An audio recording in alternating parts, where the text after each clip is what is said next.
Hello, this is Chris Heasley with the Chris Heasley Radio Show. And today's show is dedicated to the position of Lieutenant Governor in the state of Texas.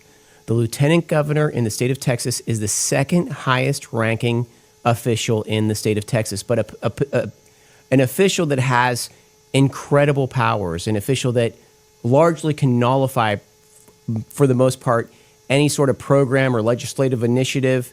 It's incredibly powerful, but it's not very well known. And on today's show, we're going to talk about the issues in front of the Lieutenant Governor, primarily the prohibition on cannabis, the prohibition on marijuana, where Lieutenant Governor Dan Patrick has taken a hard stance for the prohibition of marijuana, a very controversial subject today. We will also be going over emergency responses at the state level. We recently had a natural disaster, and we'll be discussing if our emergency responses are appropriate for the disasters that we are incurring. And finally, we're going to talk about something that very few people know about, which is our Texas Military Department. We actually have a military for the state of Texas. We were once a republic, and we still have a military for the state of Texas. We're going to talk about that. And on today's show, we have Timothy Marby, who's going to tell us all about these topics, a native Texan who is running for lieutenant governor, a candidate for lieutenant governor for the state of Texas. And Timothy, how are you doing today? I am blessed and highly favored, Chris. Thank you for having me on the show today. Great, man. It's good to have you. I'm glad you drove in from San Antonio. Long drive. We're glad to have you here on a late night.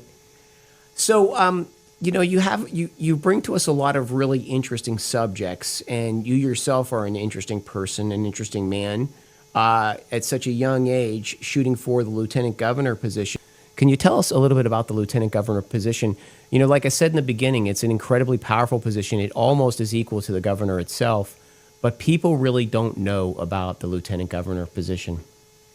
That's a great question. So the Texas lieutenant governor is actually the second most powerful position in the state and in the country. So when you look at this lieutenant governors in the country, Texas lieutenant governor is extremely powerful. It's almost to the point where it's unmatched to the governor. So if you want to look at the business aspect, the governor is the CEO of a company, and the lieutenant governor is the COO, Chief Operations Officer, because the lieutenant governor does the day-to-day operations. The governor gets the credit for the big shiny items, but the lieutenant governor is behind the scenes. They're doing the work. So lieutenant governor, they're going to step in when the governor is not here. So the governor's not here, guess what? Lieutenant governor is now running the show. And lieutenant governor is going to appoint chairs of committee. They set the agenda. They control the flow of legislation. And they're also going to work with legislators to shape and approve the state's budget. And they can push and block bills on issues that they like or don't like. So for instance, education, taxes, healthcare, and border security. So the lieutenant governor gets to put these priorities and say, hey, this is what I want to see, and can supersede what the governor has on his priorities. So the lieutenant governor really can sort of put the kibosh, squash any sort of legislation that the governor's trying to get through. Is that correct? That is correct. So the lieutenant governor can still put stuff on the agenda, but he can move it around as he sees fit. And we got to see that this legislative session. In what way? So right now we're in special session, which means the governor has some priority bills, like, hey, the legislation they didn't get through that he wanted. One of them being flood relief. And right now what we're seeing is he wants to have a legislation on regulating THC, but the lieutenant governor is still pushing a full-on ban. But before the special session started, and during the main session, we got to see Lieutenant Governor Dan Patrick strong arm that Texas House of Representatives, because there was some legislation that he didn't want, that he wanted the THC ban to go through, but he held up school funding to base his agenda on. Okay, so we're getting into one of the first subject areas, the ban on THC, correct? That's correct. What does that stand for? So THC is better well known as marijuana or weed. That's the Do you know better what the word. acronym stands for, though? I am blanking on the full word. I know I think it's like tetrahedral cannabinoid. I would say you're not blanking. Okay, so, right. Okay, is that product banned today? Forget about the governor versus the lieutenant governor on that. What is the status of it today? Right now, THC or marijuana, it is not illegal. It is still legalized within certain parameters. So if it's over in the smoke shops, it is okay. But right now, the legislation that they're trying to push through, once again, is going to be a complete and total ban of all forms of THC. If you have Okay, but if I can jump back for a second, of course, I grew up, and when we grew up, marijuana was fully illegal. At what point did marijuana become legal in the state of Texas? So it started to become legal in 2018. So when we were in session in 2017, they passed legislation to start allowing it in small quantities. And that's what we're seeing. So it came from the Farm Bill, and then Texas adapted that. So okay, hey, Farm Bill is giving Farm Bill was a federal bill. Yes, So the federal bill came down the pike, and it had the legalization of marijuana to some extent in that, and that was that sort of caused it to happen in the state of Texas. Is that what you're saying? So the Farm Bill, There was money attached to that Farm Bill, probably. yes. So there was money attached to the Farm Bill. 2018. Okay. The 2018 Farm Bill, as it came through, it expanded mainly the industrial side of hemp. So there's a big difference. You have the consumables, and then you have the industrial side. There's a bit of a difference on how the plants work. But because the Farm Bill started to give it some alleviation, and what we saw in 2017, it started to expand the hemp industry. That was where the first pioneers of that for Texas started to come through. And in which time it has grown to be a massive industry that has over 50,000 jobs. Okay. What are the industrial uses of hemp that are being done in the state of Texas today? So industrial hemp, you can put it in the concrete, make wood that almost does not burn. You can, so pretty much you can build houses out of it. Make what that doesn't burn? Wood. So you can make wood. Okay, so when I grew up, I had a friend who was Hungarian, and he grew up in Hungary. He was as old as my father was, older than my father.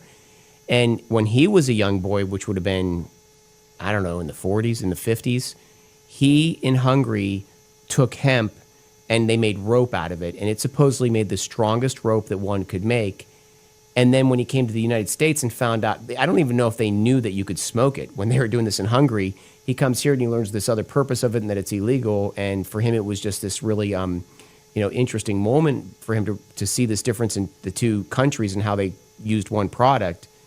But absolutely, my whole life, I knew that had a huge industrial purpose. So you can put it in wood that doesn't burn. You can put it in concrete. Does it strengthen concrete? Yes. What else can you do with it? You can make clothing out of it. So pretty much any textile you can make. So when you put it into concrete, it makes it a little bit lighter, but also stronger. So you can make pretty much anything out of it. You can make about 50,000 products using the industrial hemp. And was it legal to use industrial hemp prior to 2018 in the state of Texas? No. So there's been a big villainization on hemp starting around the 1920s. Before that, we were using it for almost everything. Then there was a major fear campaign. Real quick, prior to the 1920s, it was being used for almost everything, and then boom, they put the kibosh on it. And after 1920 up until 2018, it was illegal, even in industrial use, correct? The industrial uses were extremely limited because it has THC in it. So right now, if you grow the industrial hemp, there are a lot of regulations and rules on it. So if you grow the plants, even the industrial side, if it has a THC quantity of more than 0.3%, the Texas Agricultural Department can come through and burn it. And they have to test that. Okay, but I thought you said in 2018 they largely liberated the use of industrial hemp. They did, but there's still a lot of parameters on it. Okay, so it's liberated, but it's still liberated, and it's still available only in small percentages.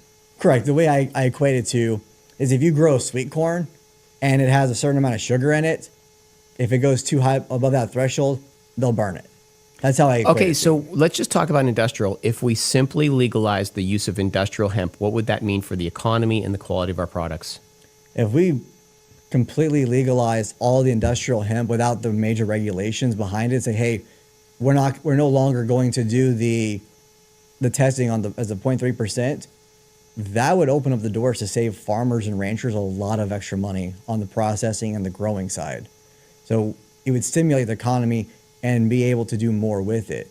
Because right now, part of the rules when it comes to growing the industrial hemp is whenever you grow it, if your land separates by even a couple of feet, you have to get a whole new permit.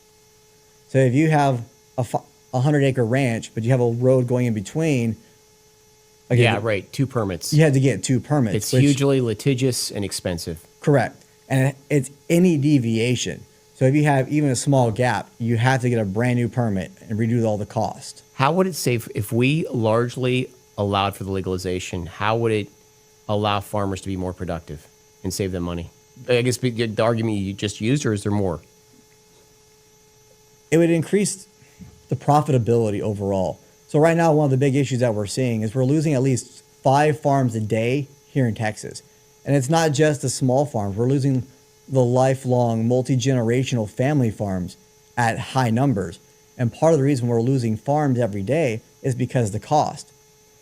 For an acre of industrial hemp, you can get anywhere between $600 and $800 per acre. On the medicinal or the recreational side, you can get almost $3,200 per acre on farm. Now for sweet corn, you're looking anywhere between $300 and $500 an acre. So you're able to make a lot more money on doing the industrial as it sits right now. By rolling back some of the regulations and the strict rules on the industrial side, farmers are going to be able to make more money and keep their farms. Guys, I want to take a second here to announce our featured product of the day. Our featured product is the X39 patch. This is the X39 patch. It is photolight therapy. And what it does is it rejuvenates your stem cells. It allows for so many benefits, one of which is it allows for better sleep at night. So with the X39 patch, I have a good friend who is a military veteran with PTSD, and he cannot sleep at night without the use of heavy meds. He takes heavy meds to sleep every night. After 14 days of the X39 patch, he sleeps like a baby. He no longer has heavy meds. He can sleep without the pharmaceutical medicines that they've been shoving on our people forever. Another benefit, after the age of 40, men have pressure on their bladder and they have to go to the bathroom regularly. When we are sleeping, we have to get up and go pee all of the time. This patch, what it does for me personally is that urge has gone away. If I'm on a long drive, if I'm walking into a meeting, or when I'm sleeping, it used to be a disruption in my day having to go to the bathroom all the time. Not any longer. The X39 patch has largely fixed that issue for me as a larger, older than 40-year-old man. And finally, I have a heavy week. I do a lot of working out and I work hard and I drink a lot of caffeine. 2 of those big C4 drinks a day. I'm just caffed up all the time. Not any longer. The X39 patch, it allows me to operate without caffeine. It's amazing. I wake up at 5 a.m., roll out of bed, sharp as a tack, ready to go. I have no daytime crashes. I do not get sleepy behind the wheel. I do not need caffeine. And I go until I fall over in my bed at the end of the day and crash hard. The X39 patch. And to get a large discount on this patch, text the word Patriot to 330-606-2304. That's Patriot to 330-606-2304 for the X39 patch. Thanks, guys. Okay, where were we? Because we were on really good stuff. On the industrial, who are the opponents to allowing for the full liberation of the industrial use of hemp? So Sid Miller, the agricultural commissioner, he's for it. He's actually growing industrial himself. And he's for it not because he's a hippie that wants to smoke dope on the street corner. He's in it for the farmers. He's in it for the farmers as well as crop rotation. So you can. By the way, I said the word hippie. It shows my age. 1970s. That's what we used to call them. Okay. Anyways, go ahead. I mean, some people still call them that nowadays, but when it comes to who's for it and who's against it. During one of the first renditions of Senate Bill 3, they really didn't have a big definitive line between consumable and industrial. And it was after testimonies, now they understand, like, okay, this is a major benefit to the agricultural industry. And that's why it said Miller's is for it. Because not only can it help the farmers have a better income, but it can actually replenish the soil and pull out a lot of the bad garbage. It's great for long-term remediation. I mean, dude, you're totally selling me on this, man. I mean, it's like, again, I was prepped for this as a child. My friend from Hungary would explain to us the benefits, the industrial benefits. He did not use it for smoking, but he would explain the industrial benefits. I remember hearing this all of the time as a child. But did you say who were the opponents of it? Who are the opponents of allowing the liberation of industrial hemp? So the industrial side, there's not too many opponents on it. Then why isn't it happen? I'm sorry, please. Well, because it's all about the regulation. The government's making money on these regulations, on these obscene regulations. Correct. They're overspending. I want to talk about that, but man, I am staying on this cannabis issue. This stuff is fascinating. So it's largely our own state legislature that is opposed to allowing this cash cow of overregulating an industry that would really lighten up our lives, is what I'm hearing. What about the recreational use of cannabis, of marijuana? The Farm Bill came through in 2018, and it allowed for this stuff. It was fully illegal to use cannabis on a recreational basis prior to 2018, correct?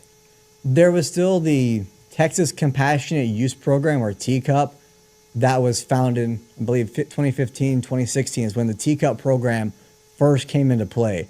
And that is the legal for medication of cannabis. So it was under specific guidelines where you can go and get it through a pharmacy. TCUP was started in 2015, and it was legalizing medical use of cannabis. Go ahead. Yes. And that's where we started to see the first actors and first companies started to come in. But the TCUP program is widely expensive. So you can go and get the same product. For instance, if you have a sleep issue, so there's different strokes for different folks. Some people, a patch will work. Some people, they'll go and get Ambien. Ambien doesn't work the greatest. Ambien's a very harsh, controversial chemical that you're putting in your body. Sleep meds, I've heard things said about these things. These are pharmaceutical products that I would not want to take, and I wouldn't want anyone close to me to take. No. Being in the fire department, I actually had a call one time where this person sleepwalked down the stairs and hurt themselves because they were on Ambien. It's common to have these type of issues. But if you go to the TCUP program, you can get some medication or a gummy that for the sleep issue. Well, the problem is it's going to cost anywhere between 3 and 5 times more for the exact same thing. I actually got to talk with a lady last week in Austin who was testifying, and she showed a jar and a bag of what she could get from TCUP. And she said one cost $90 and the other one was about $300. And she could go down to the local store and get it for $30. And she's a disabled Navy veteran. Okay, so TCUP was legalized. Tim, Timothy Mabry, candidate for lieutenant governor, now telling us about the state of cannabis in the state of Texas today. It's very good to have you on the show, Timothy Mabry, running for candidate for lieutenant governor, telling us about cannabis in the state of Texas. Okay, so 2015 we had the TCUP program, and a hugely expensive medical program, better than sleep meds, but at the same time, a huge chunk of flesh every time. It's a lot of money every time you want to use it. And so 2018 comes, the Farm Bill comes, and we see a large liberation in the use of, in the legalization of cannabis. What about on the recreational side? What happened? So that's when they started to expand it to where, hey, now you can start selling this in certain quantities over in these shops. but it was primarily some of the deltas, like Delta 8, Delta 9s, that you can get. All synthetic forms of THC are still illegal. So if you hear synthetic, those have been illegal since around 2010, 2012. So those have been illegal for over a decade. So that's been one of the fights that I've been hearing in the state legislature, is that there's synthetic strands that are legal. No, it's not. Everything you can get in a smoke shop typically is a Delta, and it's not synthetic. Synthetics are illegal because they have some major problems. What does synthetic mean? Synthetic is a man-made chemical that acts and replicates as marijuana. Okay, I don't understand. 2018 comes, the Farm Bill comes, it largely liberates cannabis in the state of Texas. What does that have to do with synthetics? Because right now, as they're trying... Because that's not cannabis is what you're telling me. That's sort of a man-made chemical, something that copies cannabis, but it's not actually cannabis, if I understand you correctly. Yes. So when you're hearing the public testimonies and what the state legislature is saying is they're still referencing items that have been illegal. They're using the wrong verbiage, and they're trying to use fear campaigns and tactics to say, hey, this is all bad. When you do a complete ban of this, and then as a complete ban, it would also put it to where Texans would go to jail. So right now, there are hundreds of thousands of Texans who since 2018 have been using this for sleep, for pain management. And now the current legislation that's being pushed forward is to make it illegal to where now they can have penalties and go to jail. Okay, real quick, I'm sorry to keep asking this question. If I'm to the point of recreational marijuana that's legalized, am I able today to smoke marijuana cigarette and walk down the streets? A marijuana cigarette by itself, no.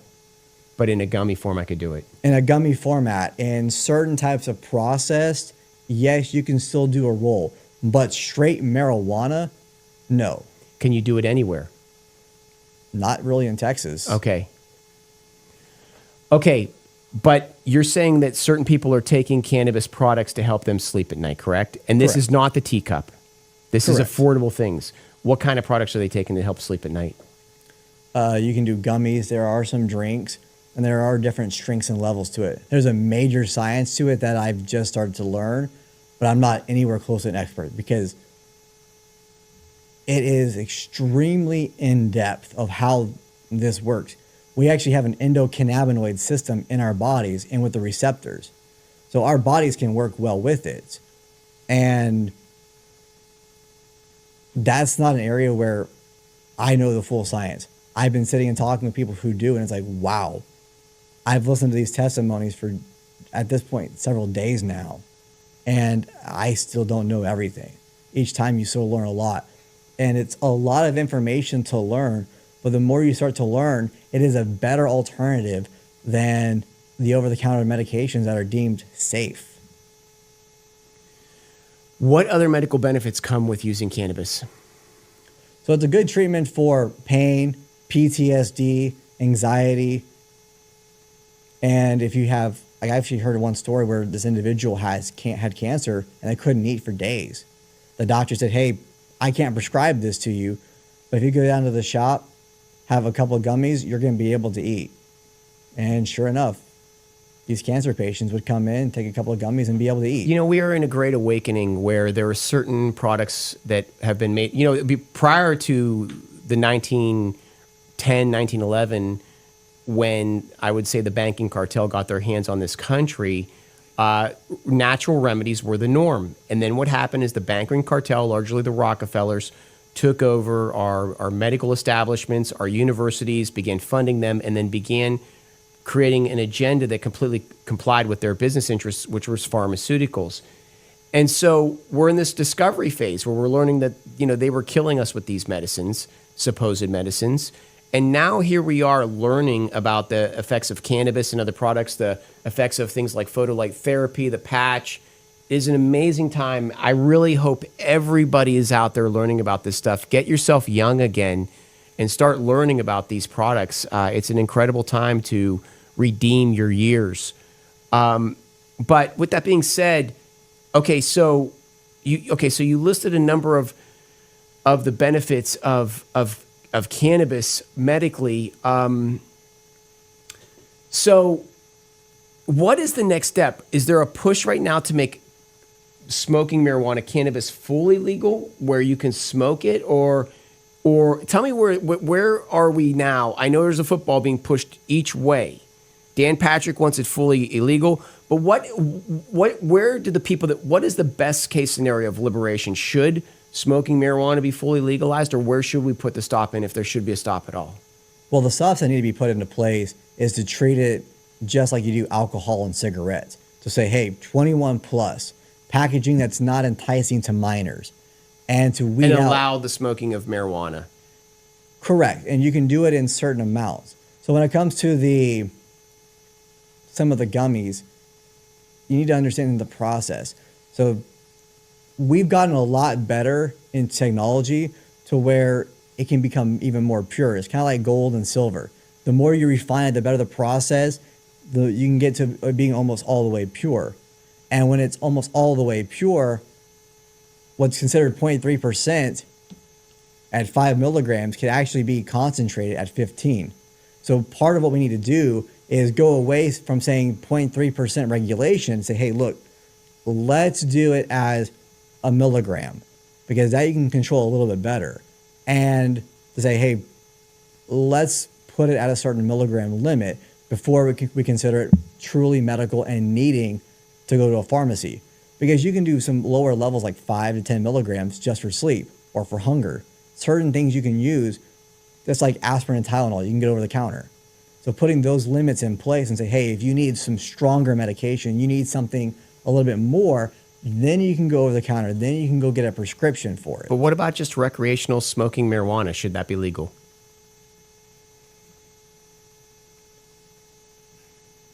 On that,